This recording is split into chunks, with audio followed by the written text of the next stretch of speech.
नमस्कार। मैं डॉक्टर दिनेश चारण बीए प्रथम वर्ष के हिंदी साहित्य के प्रथम प्रश्न पत्र में आप सभी का स्वागत करता हूं। हम आधुनिक काव्य सोपान पुस्तक पढ़ रहे हैं और आधुनिक काव्य सोपान में कवयित्री महादेवी वर्मा की कविताएं हम पढ़ रहे हैं। आज जिस कविता को हम महादेवी वर्मा को पढ़ेंगे उसका नाम है जीवन विरह का जलजात। पहले मैं कविता पढ़ूंगा और उसके बाद कविता का भावार्थ बताता चलूँगा। कविता इस प्रकार है। जीवन विरह का जलजात। विरह का जलजात, जीवन विरह का जलजात, वेदना में जन्म करुणा में मिला आवास। अश्रु चुनता दिवस इसका, अश्रु गिनती रात, जीवन विरह का जलजात। आंसुओं का कोश और द्रग अश्रु का टकशाल, तरल जलकण से बने घनसा सनिक मृदुघात, जीवन विरह का जलजात। विरह वेदना एवं करुणा की गायिका छायावाद की एकमात्र कवयित्री महादेवी वर्मा की कविता, जिसमें जीवन को विरह का कमल बतला रही है वह, और जल के बीच में रहकर भी निर्लिप्त हैं और ईश्वर के विरह में दुखी हैं। जलजात कहते हैं कमल को। कवयित्री कहती हैं कि विरह का जलजात, जीवन विरह का जलजात, वेदना में जन्म करुणा में मिला आवास।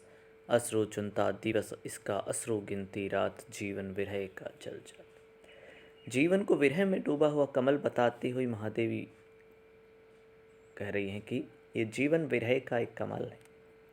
इसका जन्म वेदना एवं दुख में होता है और पूरे जीवन में आने वाली करुणा में इसका निवास स्थान बना रहता है। अर्थात ईश्वर से पृथक होकर ये जीवन दुख में ही जन्म लेता है और दया सहानुभूति करुणा में ही जीवन निवास करके जीवन बिता देता है। ये जीवन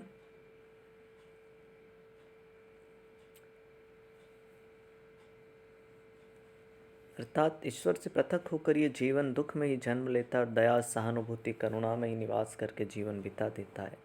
ये जीवात्मा निरंतर उस प्रियतम सत्ता के विरह में अश्रु बहाती रहती हैं, चाहे रात हो या दिन। रात दिन ये अश्रु बहाते हुए ईश्वर से मिलने के लिए समय गिनती रहती है। अतः जीवन विरह का जलजात है जो पानी के बीच में रहकर भी विरह में लीन है। आंसुओं का कोश और द्रग अश्रु का टकशाल, तरल जलकण से बने घनसा सनिक मृदुघात, जीवन विरह का जलजात। आगे वेदना की गायिका कह रही हैं कि मानव का हृदय आंसुओं का संग्रहित स्थान है, कोश है, खजाना है, जहाँ विरह वेदना के आंसू भरे रहते हैं। जब ईश्वर से मिलन का विरह उत्कर्ष सीमा पर पहुँच जाता है तो भाव विह्वल हृदय से छूटकर ये आंसू आँखों की टकसाल में मोती के समान गोल गोल आकार ग्रहण करके बाहर झलकते हैं। ये कोमल शरीर तरल जल के कणों से बने बादलों के समान क्षणिक हैं, जो कभी भी बादलों की भांति तीतर बीतर हो सकता है। अतः जीवन विरह का कमल है, विरह का जलजात है। आगे कवियत्री कहती हैं कि अश्रु से मधुकण लुटाता आ यहाँ मधुभाष, अश्रु ही की हाट बन आती करुण बरसात, जीवन विरह का जलजात।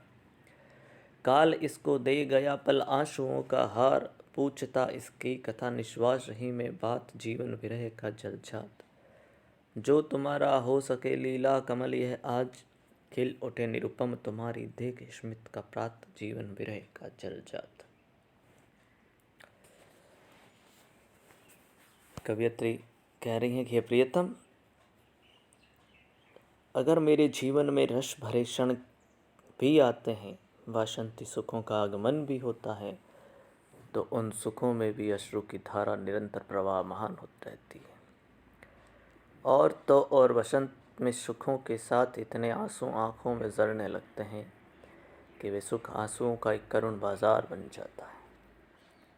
अर्थात आंसू गिरते भी हैं तो दुख, करुणा वेदना में प्रियतम की कसक लेकर गिरते हैं।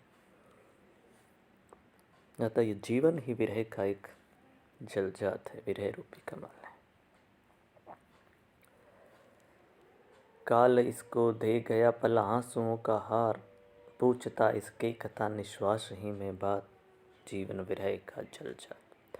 हे प्रियतम, काल भी इस जीवन को क्षण आंसुओं का हार भेंट करके चला गया, जिसमें आंसुओं के मोती पिरोए हुए। इस दुखी जीवन में ढुलकते रहने वाले आंसुओं को नाक से निकलने वाली वायु रूपी श्वास पहुँचती हुई सांत्वना देती है।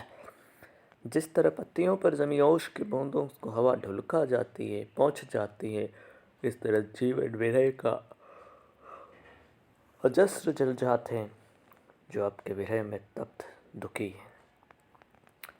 जो तुम्हारा हो सके लीला कमल, यह आज खिल उठे निरुपम तुम्हारी देख स्मित का प्रात, जीवन विरह का जलजात। हे प्रभु, अंत में प्रार्थना करती हूँ कि अगर मेरा ये विरही जीवन आपके लीला कमल आशीर्वाद को प्राप्त कर सके, अर्थात आप अपनी कृपा से इस विरही जीवन को अपनी लीला से खिला सके, तो तुम्हारी उपमा रहित प्रातःकाल रूपी मुस्कान को देखकर मेरा यह विरह जलजात खिल उठेगा, विकसित हो जाएगा, अथवा मेरा जीवन पूर्ण अंशी परमात्मा को प्राप्त करके कृतार्थ हो जाएगा। इस प्रकार मेरा ये जीवन विरह में लीन जलजात है, जो आपके विरह में सर्वमुखी है।